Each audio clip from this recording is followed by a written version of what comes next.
मांस खाना पुण्य है या पाप। नमस्कार दोस्तों, आज हम एक बहुत ही महत्वपूर्ण सवाल पर बात करेंगे। क्या भगवान ने छोटे छोटे जीवों और जानवरों को इंसान के खाने के लिए बनाया है? यह सवाल न केवल धार्मिक दृष्टिकोण से जुड़ा है, बल्कि हमारे जीवन के नैतिक और आध्यात्मिक पहलुओं को भी छूता है। इस वीडियो में हम प्राचीन धर्म ग्रंथों, धार्मिक मान्यताओं और आध्यात्मिक विचारों के माध्यम से इस सवाल का उत्तर खोजने की कोशिश करेंगे। तो आइए इस महत्वपूर्ण विषय पर गहराई से चर्चा करते हैं। एक समय की बात है जब नारद मुनि आकाश मार्ग में श्री कृष्ण से मिलने द्वारिका जा रहे थे। तब नारद मुनि ने धरती लोक पर देखा कि मनुष्य मांस मछली खा रहे हैं। उन्होंने यह भी देखा कि वह लोग मांस मछली खाकर भगवान की पूजा भी कर रहे हैं।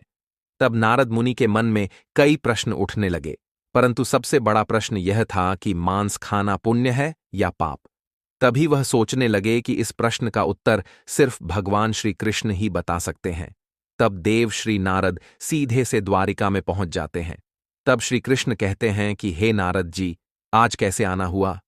नारद जी कहते हैं कि हे देव, आज जब मैं आकाश मार्ग से आ रहा था, तब मैं पृथ्वी लोक पर देखा कि बहुत मनुष्य मांस खा रहे थे और भगवान की भी पूजा कर रहे थे।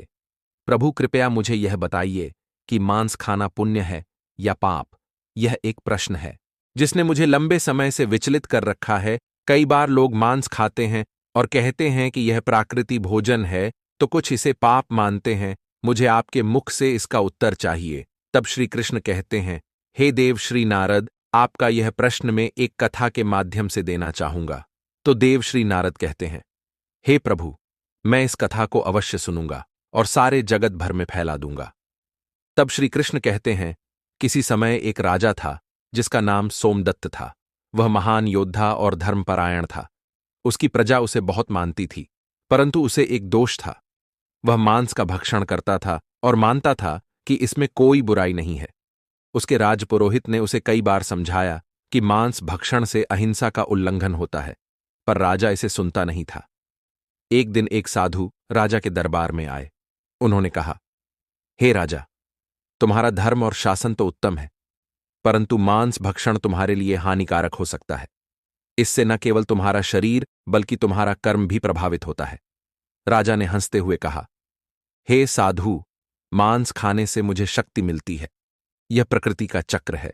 बड़े जीव छोटे जीवों को खाते हैं, इसमें क्या पाप है?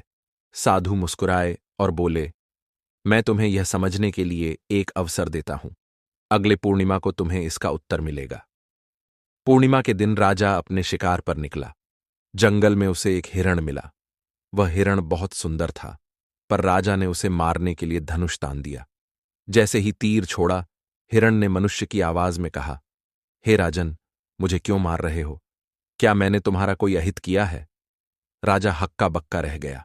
उसने अपने सैनिकों को वापस बुला लिया और सोचने लगा कि यह क्या हो रहा है। तभी वह हिरण साधु के रूप में बदल गया। साधु ने कहा, राजन, यह केवल एक संकेत था कि हर प्राणी का जीवन महत्वपूर्ण है। जब तुम मांस खाते हो तो तुम किसी न किसी जीव की हत्या कर रहे होते हो। राजा ने सिर झुका लिया और पूछा, हे साधु, क्या मांस खाना हमेशा पाप है? साधु ने उत्तर दिया, पाप और पुण्य केवल कर्म से नहीं, बल्कि भावना और उद्देश्य से भी तय होते हैं। यदि तुम किसी निर्दोष प्राणी को केवल अपनी इंद्रियों के भोग के लिए मार हो तो यह पाप है, परंतु यदि कोई जीव अन्य विकल्पों के बिना अपनी भूख शांत करने के लिए मांस खाता है तो उसे पाप नहीं कहा जा सकता। इतनी कथा सुनाने के बाद श्री कृष्ण ने नारद मुनि से कहा, हे नारद, इस संसार में कोई भी कर्म बिना फल के नहीं होता।